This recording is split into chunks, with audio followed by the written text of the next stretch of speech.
준비한 자료로 말씀을 드리겠습니다. 많은 부분이 다 한 번씩 생각해 보시고 아시는 내용일 텐데요. 한번 들어봐 주시기 바랍니다.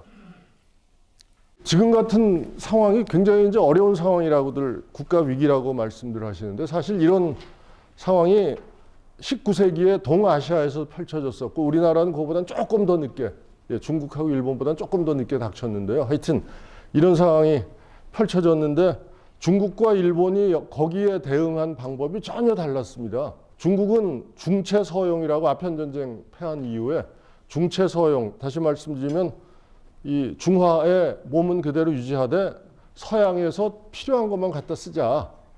서양의 테크놀로지만 쓰자. 그래서 그 결과로 나온 게 왼쪽에 있는 그림입니다. 대포는 서양 거고요.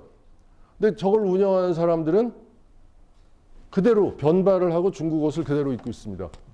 근데 일본은 좀 달랐습니다. 일본은 한 20년 늦었죠. 그 블랙쉽이라 그러는 흑선, 페리 제독.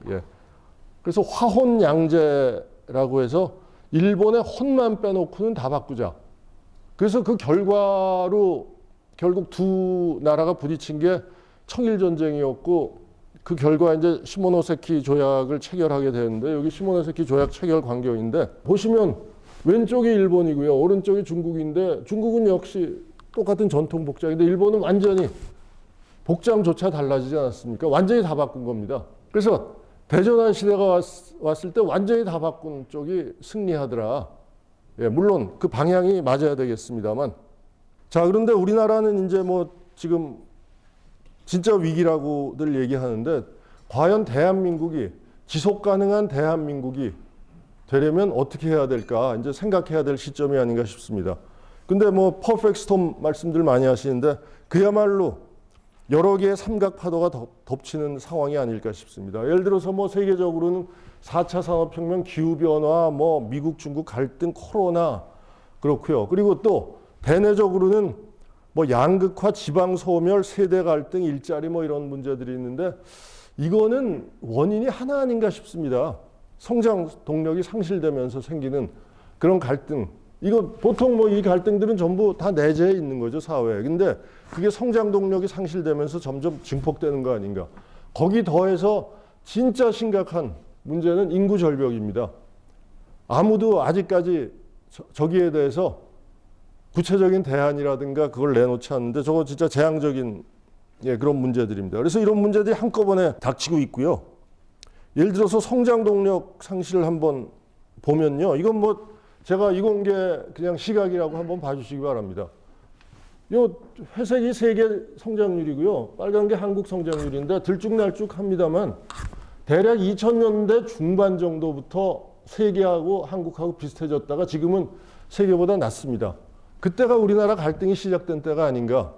그 인구 절벽, 결국은 성장률이 낮으니까 팽창 사회에서 수축 사회로 전환되면서 미래를 못 보니까 젊은이들이 그런 일들이 생기는 게 아닌가 이렇게 생각합니다. 요즘 연금 개혁 문제 나옵니다만 그런 문제들도 다 연관되어 있는 그런 이슈들이 아닌가 그렇게 생각하고요. 자, 그래서 결국 성장을 어떻게 다시 할 것인가. 성장 안 해도 행복할 수 있지 않느냐. 그거는 우리나라 DNA는 잘 없지 않나 그렇게 생각합니다. 자, 그런데 지난 50년, 60년 성공을 한번 돌이켜서 보면 사진 두 개 비교를 했는데 광화문 내거리입니다. 66년에 광화문 그 지하도 공사하는 장면이고요. 2019년에 저게 아마 무슨 촛불 집회 아니었나 싶은데 하여튼 이렇게 달라졌습니다. 소득도 1965년에 처음으로 100불 넘었죠. 66년은 125불이었고요. 지금 35,000불 됐습니다. 진짜 상전벽해가 됐는데 세계가 부러워하는 성공인데 이 성공의 비결은 저는 딱 하나라고 생각합니다. 계획을 세워갖고 이렇게 저렇게 했는데 결국 그 요체는 패스트 팔로워 전략을 진짜로 충실하게 잘 수행을 했습니다. 그러다 보니까 획일적인 평균주의가 자리 잡게 됐고요.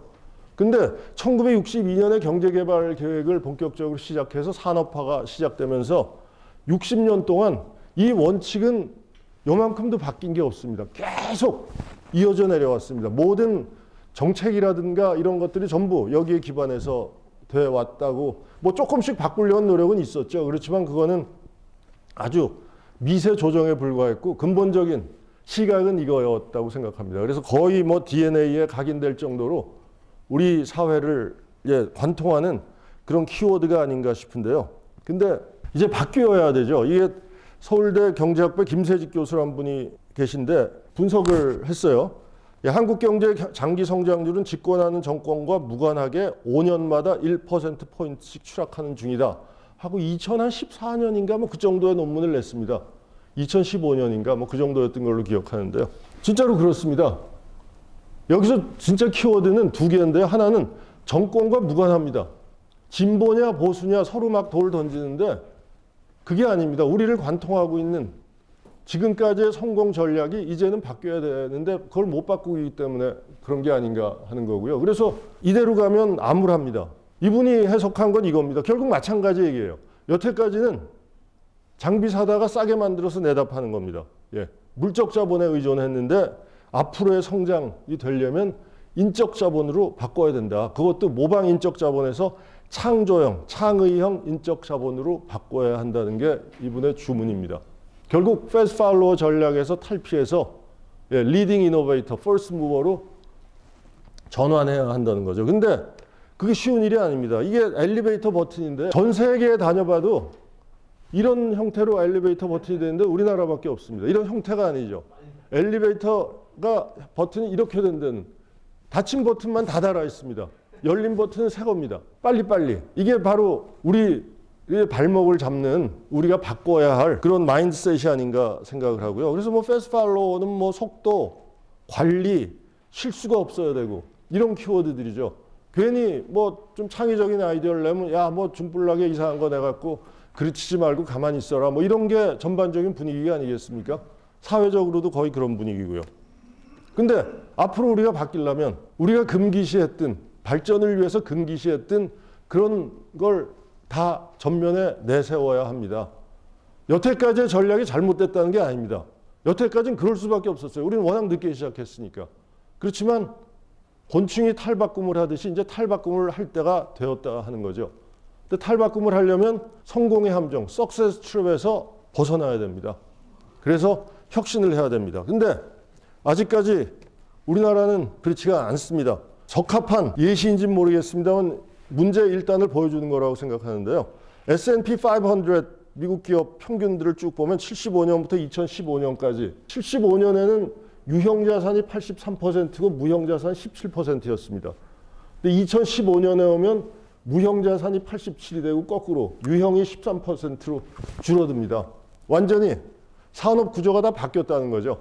75년부터 2015년까지. 지금은 더 심해졌습니다. 물론 금융업 같은 걸 포함하냐 마냐에 따라서 유형, 무형의 비율이 좀 달라질 텐데 금융업을 빼더라도 무형 자산이 압도적으로 높습니다. 미국은 바뀌었는데 우리나라는 코스피 코스닥 합치면 무형이 18%고 유형이 82%입니다.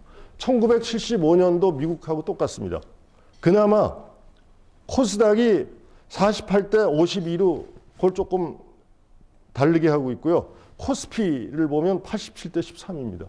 다시 말씀드리면 1962년에 경제개발 5개년 계획 시작할 때하고 지금하고 똑같다는 얘기입니다.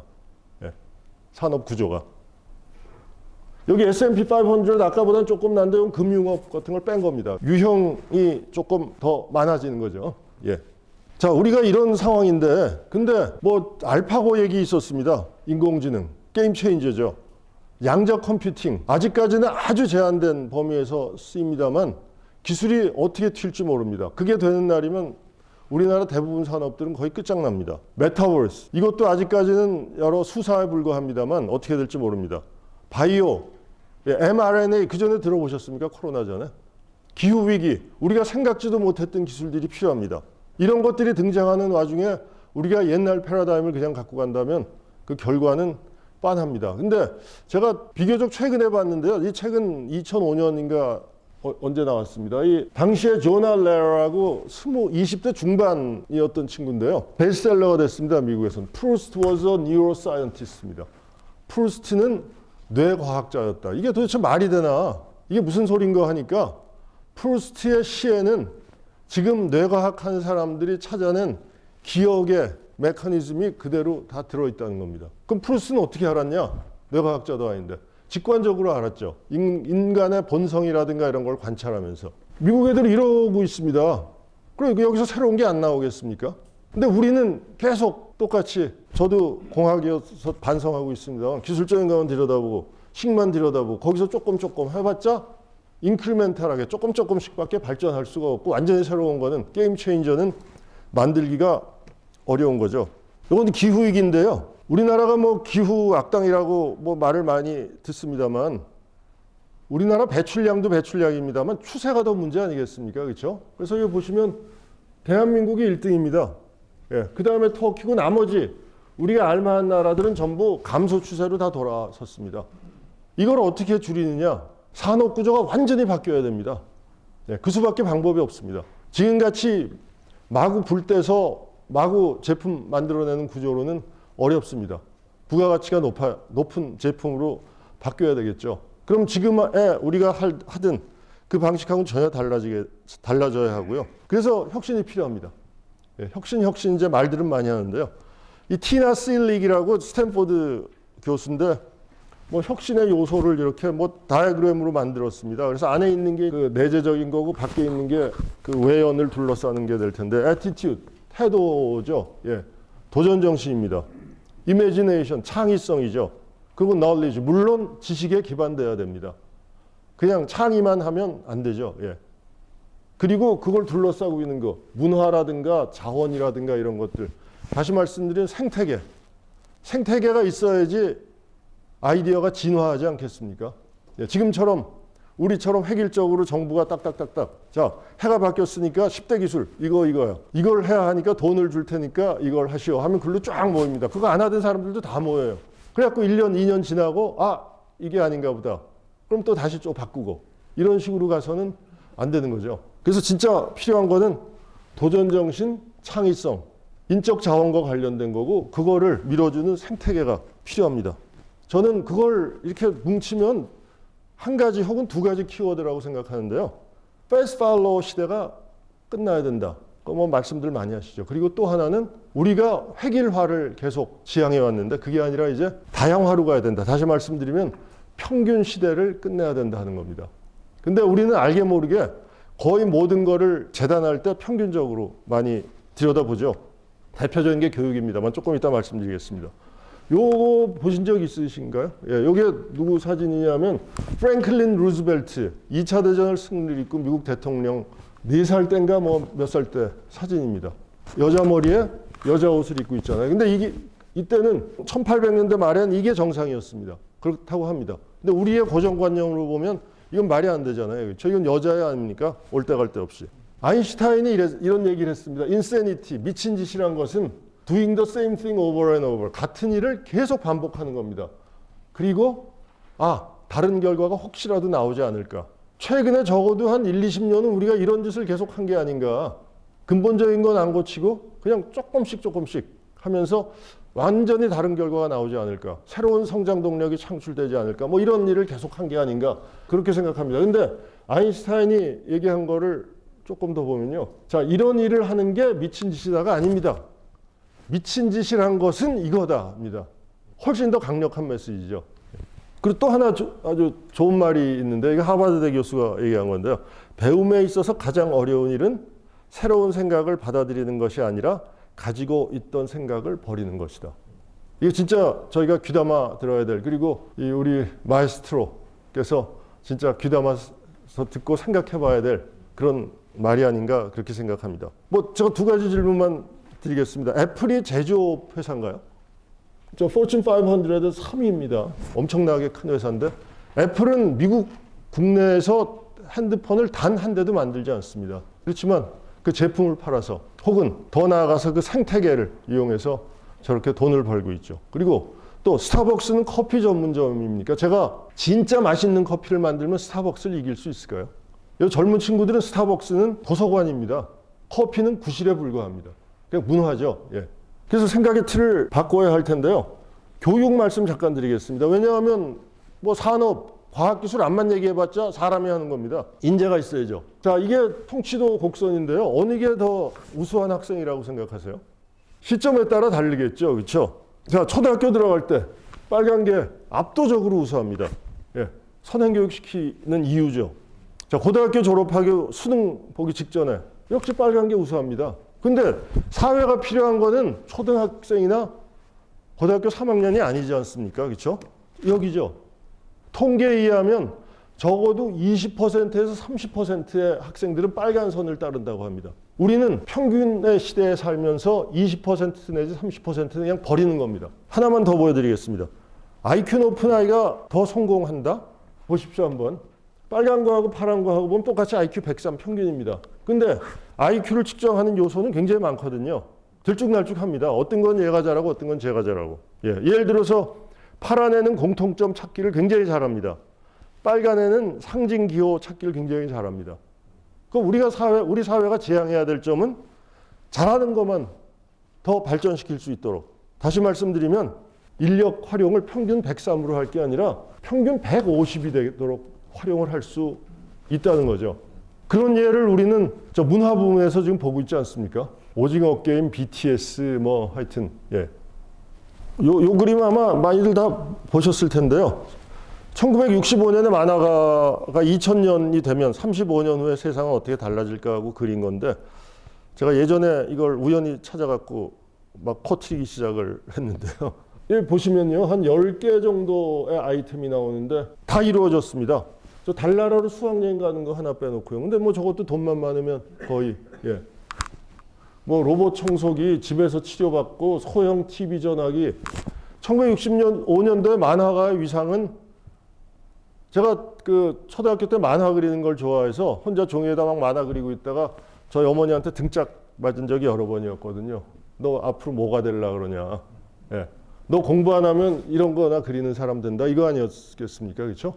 그 사람이 한 건데 저는 이 사람이 만약에 이때는 우리나라 산업 기반이 없었으니까 그렇지만 한 3, 40년 후에 우리나라 과기부 장관 시켰으면 그러면 예, 새로운 산업을 만들어내지 않았을까.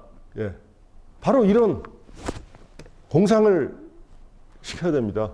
지금 뭐 미국과 중국이 갈등하고 있는데 그 핵심은 과학기술입니다. 이게 Foreign Policy에 작년에 표지로 나왔던가 그런 건데 대만이 있고 미국, 중국 대치하고 있는데 그 배경이 회로도 아닙니까? 반도체입니다, 바로. 예. 그래서 미국도 엄청나게 노력하고 있습니다. 예를 들어서 21년도에 Industries of the Future를 선정을 5개를 했고요. 이거를 위해서 연구소를 몇십 군데를 만들기로 했습니다. 예. 아마 지금 만들어지고 있을 겁니다. 작년이죠. 작년 6월에 상원 통과했는데 US Innovation and Competition Act, USICA 법이라고 그래갖고 향후 5년 동안 기초연구를 포함해서 한 2,500억 달러를 투자를 하기로 했고요. 이거하고 평행하게 그전에도 있었죠. America Competes Act는 있었는데 예, 조금 보완해서 2022년도 바로 얼마 전에 하원 통과했습니다. 반도체 분야 520억 불을 포함해서 2천억 불을 투자하는 걸로 이렇게 돼 있습니다. 이게 두 개가 이제 다시 협의 과정에서 서로 조정되고 이제 합쳐지고 하겠습니다만 하여튼 이렇게 엄청난 돈을 투자를 합니다. 중국은 더 합니다. 중국의 과학기술 자립자강이 국가 발전의 전략적 기반이고요. 당연히 2025년까지 R&D 지출을 연 7% 이상씩 증액하기로 되어 있습니다. 그래서 2020년에 2조 4천억 유안입니다. 그럼 여기 한 200 곱하면 400조. 우리나라는 30조, 10배입니다. 근데 이 중에 기초연구가 1,500 유안입니다. 기초연구만 우리나라 R&D 예산 전체 규모하고 같습니다. 30조. 그리고 뭐 7대 과학기술, 8대 산업 육성한다고 난리를 치고 있고요. 미국이 뭐 경계를 안 할 수가 없죠. 근데 아까 이제 지난 60년 동안 우리는 같은 사고의 틀에 정책 측면에서 사고의 틀에 갇혀 있었다고 말씀드렸는데요. 뭐 그럴 수밖에 없었고요. 우리가 후발주자로서 발전하려면 예, 그건 뭐 너무 그동안에 해오신 분들이 너무 잘한 겁니다. 그 덕분에 이런 모임을 갖게 된 게 아닌가 이렇게 생각합니다. 그렇지만 이제 앞으로 바뀌어야 된다는 말씀이고요.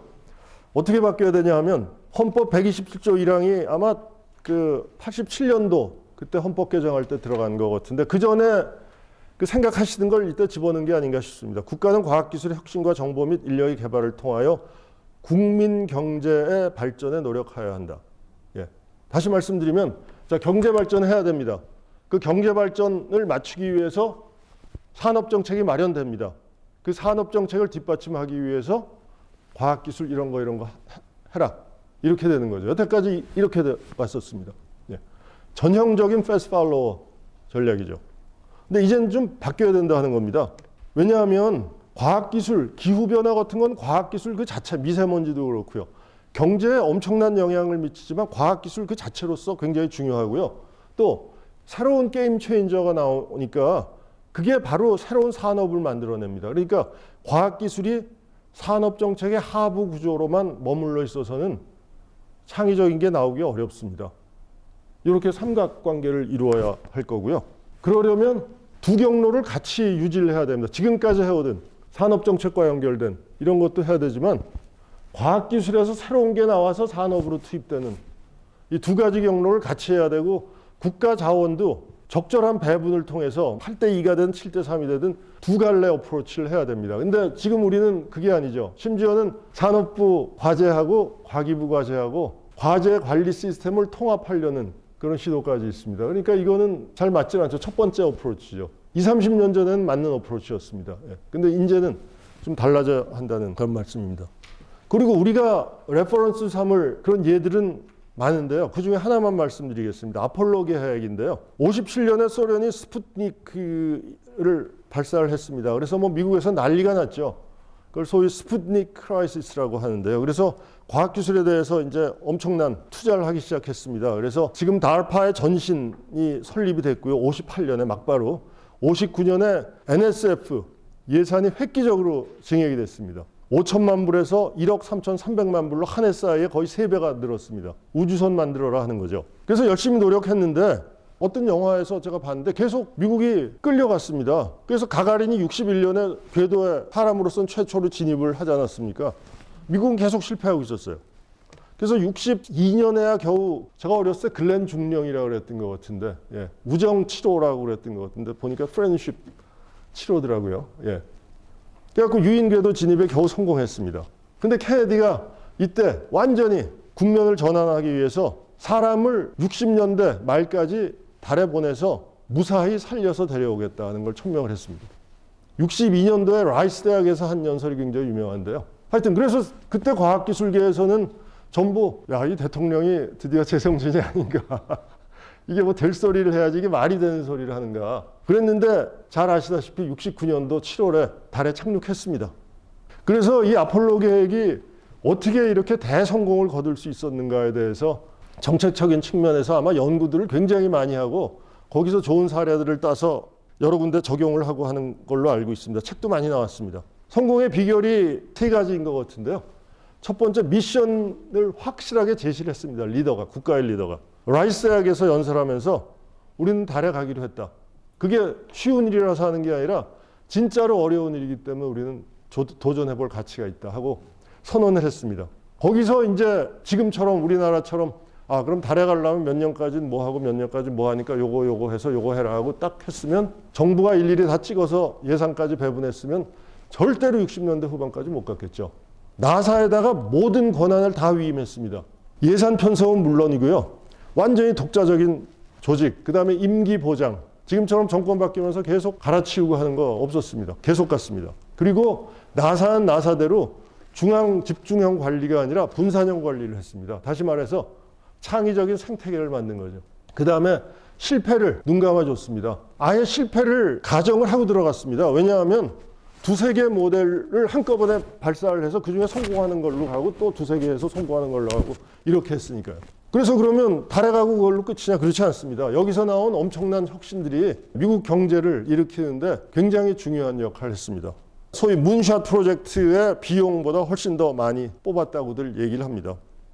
뭐 1800개 스핀오프 그 제품들이 2015년까지 생겼다고 하는데요. 그리고 그 반도체의 경우에는 1963년까지 아폴로 계획에서 미국 반도체 IC 생산의 60%를 사용을 했습니다. 그러니까 미국 반도체 산업은 아폴로 계획이 만들어냈다고 해도 과언이 아닙니다.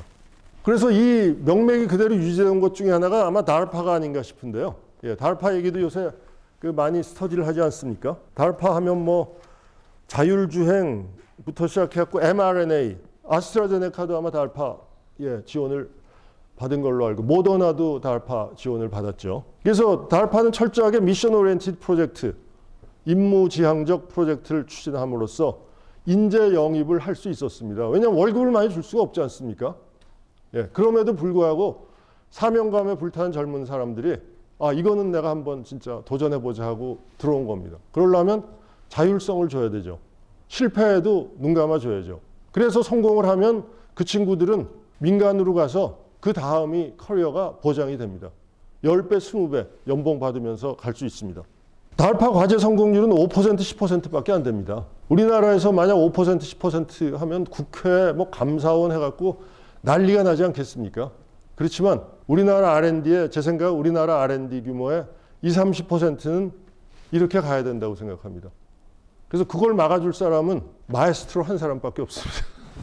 그 다음에 이런 식으로 시스템이 바뀐다고 해도 이거를 헤쳐나갈 사람이 없으면 완전히 도루묵이 아니겠습니까? 모든 건 다 사람이 하는 거니까요. 누가 말씀을 하시는데 보니까 그 G7 국가가 미국, 캐나다, 프랑스, 영국 그 네 나라가 있고요. 그 다음에 일본, 독일, 이태리. 2차 대전 때 서로 싸운 나라 아닙니까? 그래서 한쪽 세 나라는 완전히 폐허가 됐죠. 그런데도 다시 G7 똑같이 7나라입니다. 그럼 이 폐허된 세 나라가 어떻게 일어설 수 있었냐? 그 인적 자원 아니겠습니까? 사람은 있으니까. 모든 장비나 모든 시설이 다 부서졌어도 사람만 있으면 다시 재건할 수 있습니다. 그래서 저는 우리나라 미래는 뭐 여러 가지 예측이 있습니다만 밝다고 보는데요. 반도체하고 자동차하고 우리가 설계해서 만들 수 있는 나라는 전 세계 몇 나라 안 되지 않습니까? 그래서 우리나라는 뭐 지금은 약간 어려울지 몰라도 밝다고 생각합니다. 그런데 그 미래를 더 밝게 하기 위해서는 인적 자원 육성 정책에 대한 과감한 수술이 필요한데요. 미국이 아까 그 유시카법 2,500억 달러짜리 패키지 만들었다고 말씀을 드렸는데 거기에 스템 과학기술 교육에 5년간 52억 불을 배정을 했습니다. 절대로 과학기술 투자만 가지 않습니다. 반드시 인재 양성까지 따라갑니다. 아메리카 컴퓨터 액트 바로 얼마 전에 거기 섹션 10304 이거 뭐 미국 법 그걸 잘 몰라서 그러는데 거기도 마찬가지로 교육을 발전시킬 수 있는 센터의 설치를 요구하고 있습니다. 아주 명문화해서. 그리고 뭐 사실 미국은 프로젝트 2061이라 그래서 그 1985년에 헨리 혜성이 나타났었거든요. 그게 다시 돌아온 때가 2061년입니다. 그때까지 미국 과학을 진짜 세계 최고로 발전을 계속 시켜나가자 하는 그런 프로젝트를 계속 하고 있고요. 뭐 이런 저런 결과로 지난 3년간 컴퓨터 그리고 과학 수업을 제공하는 미국 고등학교 비율이 35%에서 51%로 증가했다는 그런 보고가 있습니다. 자, 근데 우리나라는 어떻게 되냐 하면요. 요거 한번 예를 들어보면요. 지금 AI 유행 아닙니까? 그럼 AI에서 요즘 가장 많이 쓰는 거는 이미지 프로세싱입니다. 그 이제 패턴 인식인데요. 팔자가 누가 썼다 그러면 팔자를 이렇게 그리드로 나눠서 어디는 까맣고 어디는 하얗고 이렇게 되지 않습니까? 저게 바로 수학에서 행렬입니다. 행렬. 0000100110 해갖고 그게 X축, Y축으로 가니까요. 근데 만약 그걸 칼라로 한다 그러면 빨강, 파랑, 녹색 몇 %씩 들어가는가 또 있어야죠. 그러니까 한 레이어가 두께 방향으로 또 들어옵니다. 행렬이 또 들어오니까 그거는 텐서라고 합니다. 텐서. 그래서 구글에서 그 AI, 딥러닝 그거를 오픈 소스로 해갖고 공개를 하는데 그래서 많이 씁니다. 우리나라도 많이 씁니다. 전문가들은. 그 프로그램 이름이 텐서플로우입니다. 근데 텐서가 아니라 매트릭스, 행렬이 아니라 벡터도 우리나라 수학 교과 과정에서 지금 빼놨습니다. 왜냐하면 애들이 배우기 어렵다. 수학 교육이 우리 미래에 맞춰져 있는 게 아니라 입시에 맞춰져 있습니다. 입시를 어떻게 쉽게 하느냐. 그럼 그럼 이건 어떻게 하냐. 대학 가서 배우면 되지 않냐. 그게 말이 되겠습니까? 인문계도 벡터 행렬은 짐작을 하고 있어야지 엉뚱한 일을 안 당하겠죠. 나중에 살아가는데. AI 세상이 되면. 1년간 수학 수업 시간 비교인데요. 우리나라 중3은 93.5시간 하는데 OECD 평균이 122.4시간입니다. 그런데 어떻게 수학은 잘하냐? 왜 잘한다고 생각하십니까? 학원입니다. 학원. 부모님들이 다 그거 메꾸고 있습니다. 지금 대학의 모습은요. 입구 하나 출구 하나입니다.